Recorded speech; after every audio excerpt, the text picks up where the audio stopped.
Swastiastu. Halo semuanya, perkenalkan saya Niloraini Aprilianti, nomor absen 35 dari kelas 10 Perhotelan 4. Pura Peti Tengah.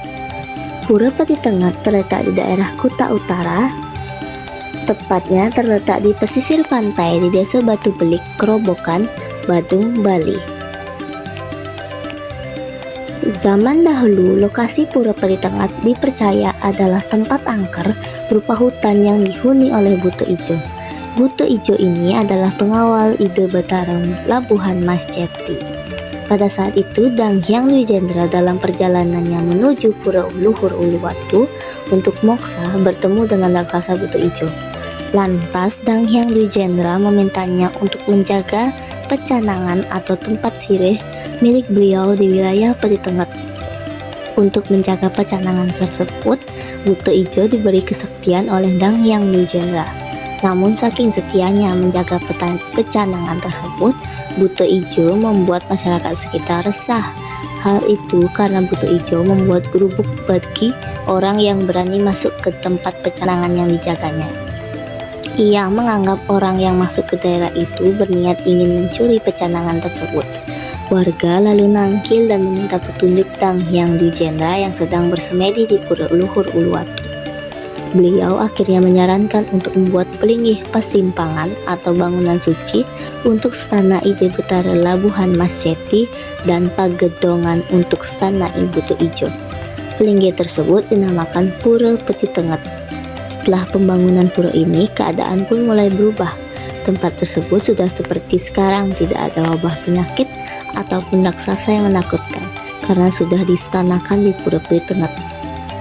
Nama Pura Peti Tengah diambil berdasarkan cerita di atas yang bermakna peti berarti kotak, dan dalam hal ini merupakan pecanangan dari Dang Hyang Dwijendra, dan Tengah yang berarti angker bisa diambil dari kata yang bermakna peti dan angker, dan kawasan pantainya pun diberi nama Pantai Peti Tengah.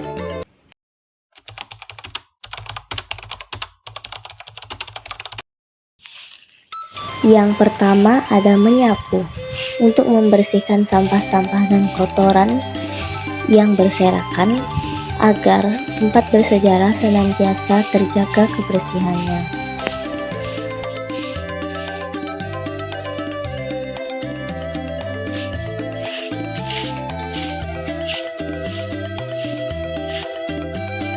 Yang kedua, buanglah sampah pada tempatnya agar tempat bersejarah senantiasa bersih tanpa sampah.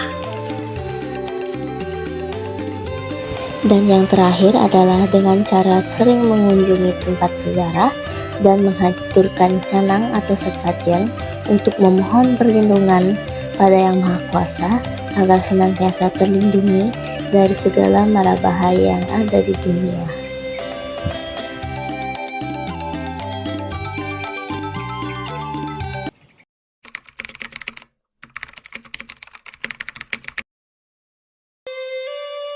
Menjaga dan melestarikan peninggalan sejarah adalah hal yang sangat penting kita lakukan, karena peninggalan sejarah sebagai bukti fisik akan kejadian di masa lampau. Peninggalan sejarah itu bisa sebagai pembelajaran di masa yang akan datang tentang kehidupan pada masa itu, sebagai bentuk menghargai terhadap barang peninggalan sejarah yang memiliki kenangan dan manfaat tertentu. Melestarikan situs dan artefak bersejarah itu penting karena dapat berfungsi sebagai aset budaya, pendidikan, ekonomi, dan lingkungan yang penting, serta mempromosikan rasa kebanggaan dan identitas suatu negara.